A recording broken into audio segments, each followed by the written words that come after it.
Rambo. What have you been doing between Perth and now? Like hitting a few balls, or you stayed away from Heaps, hitting heaps of balls. Nah, chilling out. Bit of Christmas, Christmas with the family. Close friend got married on Saturday as well, so um, and a test match luncheon on Friday with Buffer. So a couple of quiet days, as I would have done any other time. So looking forward to the next 3 or 4 days to prepare and getting ready to go. How challenging is it to prepare for a boomerang? Like he's just so unusual compared to anyone else. Is there anything? Do you have to change in your prep, or do you just rely on regular prep and just look for the cues when you get out there? I'm best when I just look for the cues when I'm like just preparing to watch the ball hard and staying fresh mentally. And I think I'm lucky that I faced him a few times. It's come across me a fair bit now. So you just go back on recent times and times you've faced him, and we've done it enough now. We're very fortunate to play him a lot. So I know what's coming. It's just making sure that I'm prepared and fresh to play well. What about some of the other guys, I guess, given that they struggled against him? Do you kind of give them any tips or anything like that? No, they're not coming to me for batting tips, that's for sure. Everyone goes about it different ways. So, yeah, we're all supporting each other. So if that is the case, and we have chat over the next 3 or 4 days, but he is so unique, and that's with any of the bowlers really. Every guy picks up different cues and goes about it different ways. So, again, they've got the next 3 days to hone in on that and make sure we're ready to go. Sweeney probably didn't have the start that he wanted in Perth. Do you think he'll be able to bounce back here in front of the home crowd at Adelaide Oval? That's the plan. A few guys probably in that boat as well. I'd like to perform better in the first innings, so I think everyone's going to be pretty keen to go well. Everyone's looking forward to getting back. It's a beautiful place to play. It's great energy, great crowd, and it's a fun atmosphere to play in. So hopefully that gets most of the boys up and about, and that leads into a really good performance. And no doubt that Nate's going to be one of those guys that wants to perform well. With how successful the side's been in the last couple of years, I assume pretty unfamiliar feeling going to the test. How different is the mood in the camp given one? Well, when we left, it was all right. I feel like this team's dealt with adversity well, and the small amount that we've had in the last 3 or 4 years, we have played well. We've had some challenging times. We had a couple of challenging tests last year that we were able to get ourselves out of, and yeah, where heads aren't in the clouds. We understand a few tests last year could have gone either way. So I think it's a group that's well balanced and knows where it's at. We didn't have a very good week, that's fine. But we got 4 more opportunities to do it. So important few days to prepare. But I think the group, when we do get here, I think a few boys landed this morning. So once they all do get here in the next couple of hours, that the mood will feel pretty much the same, and we'll crack on as we have done for the last few years. Look, I'm not going to lie, I'm looking forward to the years when I finish and I go out the back. I haven't had many of those opportunities over the last few years, so by playing, but no, it's a good week. I've done well in the past few years. Hopefully I can do the same again, but yeah, great fun. I'm looking forward to it. I've got a lot of friends and family that are coming that are going to have a very fun week. Just on you, talking about the past 2 tests you played here, what is it that suits your game about the fact that you know it pretty well? Yeah, knowing it quite well and being fortunate and being put in a couple of really good positions to bat, where I've come in some nice times. And then, yeah, just growing up, batting on this wicket, it can be challenging at times. It probably suits my game a lot more about being square of the wicket and the way that ball can react off the wicket. So, yeah, it's just another week, going prepared, going fresh, and hopefully I can roll out the same sort of performances. It's going to be a challenge, but I feel like I'm moving well, and I feel like I'm in a good space to go out and try and execute that. Travis, given that India not played big ball test quite often last time they played was outside. So in that way, Australia will have an edge having that experience of playing every big ball test. And do you reckon that Jasprit Bumrah is the most lethal bowler in current time?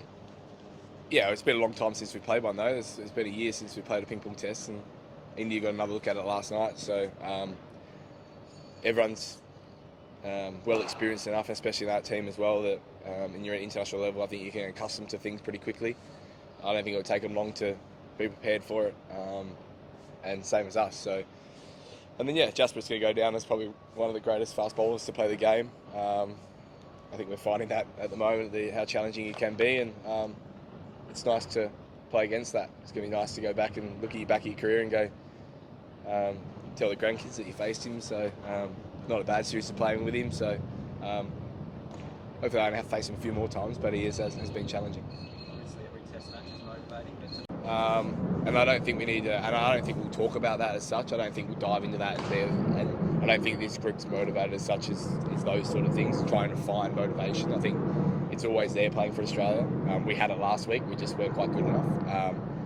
So I don't think there's going to be needed any added extra. If it does give someone a little bit added advantage to the week and a bit more motivation, that's great. But as a team, I think, like I said, we've been good for a period of time. We had a bad week. There's no better way now of stepping up, and we've seen a lot of teams do it over the last couple of years. So there's a lot of teams that have lost the first test or gone down in the series and brought it back and played really well. So there's no reason why we can't do the same. Just a bit on Hazelwood, how big a blow do you think his unavailability would be, and when do you think he picked up that side strain? Was it during the match or after? I hope it's not after. I'm not sure what he's up to. It was during, I reckon. Yeah, he's a huge loss. I thought he was one of our best, and during the week he bowled exceptionally well, without some luck at certain stages. And yeah, he's always going to be missed, but we've added a couple extras, but we've got some pretty good stocks in the shed. So with Scott, with Sean, and Dog is hugely it shows the stocks that we got. Dog had an exceptional A Tour series. Sean's been on the radar for a long time, and Baz has been doing his thing. So he's been in the wings for a while. It'd be nice to see him get another opportunity if he does, and I think he'll suit the pink ball here really, really well. So he's had great success against South Australia for a long time at Adelaide Oval. So I think whatever team we go into will be our strongest, and looking forward to playing well. Thanks, guys. Thank you. Wicked. Thanks. Can that be put to bed? That can be put to bed. There's most of it divide when we're winning as well. I think that's the one thing with body language and divides and all the stuff that comes out when you do a loss, that this team's been together 3 or 4 years, and when we're winning, I think it's not much too dissimilar. So yeah, the guys get along really well. We hold high expectations for both sides, and it's a very individualised sport. So the batters want to hold our own. We know we know how good our bowlers have been for us in the past, and they've got us out of trouble a lot. So as a batting group, we know that if we can get enough runs on the ball, we put ourselves in a great position. So as a batter myself, I try and hold a lot of pride in what I do, and knowing that if I can set it up for the big boys, that they can knock it down for us. So, but definitely no divide. Navesh, the last time India and Australia played here, 36 all out. Do you feel right now revisiting that match as a unit would lift up that confidence level within the group? And do you have any plans to revisit that match? 26, mate? Nah, I'm joking. Yeah, it'd be nice. I remember that it was a quick test, so that was good. We got to enjoy all of the bits of Adelaide after that test match and go to Penfolds, and it was a lovely week. So it'd be nice to do that again. I don't know if we can revisit it. Wouldn't take very long to watch it, but look, it is what it is. So I don't think that will happen this week. Player of the match. Travis, you always been ahead of the Indian bowlers, and whether it's WTC or World Cup final, even in the first test match when your batters were struggling, you made 89 and 11 also. What's your equation with the opponent, and how different is the pink ball test match from the regular test match? Like I said, we play India enough that I'm going to have opportunities to score runs. So when we play the amount that we do, there's going to be some days that I play well, and there'll be days that I don't. So again, I wouldn't look too much into that one. Yeah, Perth pink ball test can be challenging at certain times with how people perceive it. I think it's still a game of cricket. You still got to play it in the right way. You still got to take it for what it is and not try and get too far ahead of yourself. But there can be some tricky situations and some tricky moments in the game, depending on when you may bat. But then again, it doesn't change too much. It's just now a pink ball coming down. We've got to face it the same way. You've got to react to it the same way and play the game how it comes out. Just on playing in Adelaide, Trav, obviously it's home for you. What does it mean to be here? Just give us some insight about how you guys review that performance and how quickly you move on. You mentioned that you've bases the ball, you've come out the other side of the pass, but yeah, just an insight into how you actually review it. I think different for different guys. The riding was on the wall pretty quickly in that test match that we were pushing it uphill. So for me, I was reflecting in game on what we could have done better, and by the time that result had come, it was 99 times out of 100 that result is going to come. So a pretty easy one as such to move on and get over and start talking about what's coming. It's probably the closer losses that hit you by a bit of surprise that takes a few days, but with the way that test was playing out, it looked like we were pretty much outplayed for most of that test. So pretty easy to realise what we did wrong, and now we get 3 or 4 days to work on them and make sure. And it's not going to be massive changes, but hopefully with a bit of energy and knowing what's on the line, and the first one out of the way, we can crack on and play well.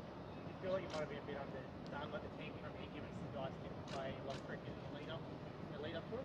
No, I don't think that. I think over the last 4 or 5 years that the prep with different guys has been very similar. So I wouldn't read into that too much. I know that a lot of people are going to draw circumstances to a lot of things, but I think if you look back in recent performances, recent series, whatnot, a lot of guys had different times where they've had time off, they've had family, we've had births, we've had injuries, we've had all sorts of stuff. So I wouldn't dive in too much into that one.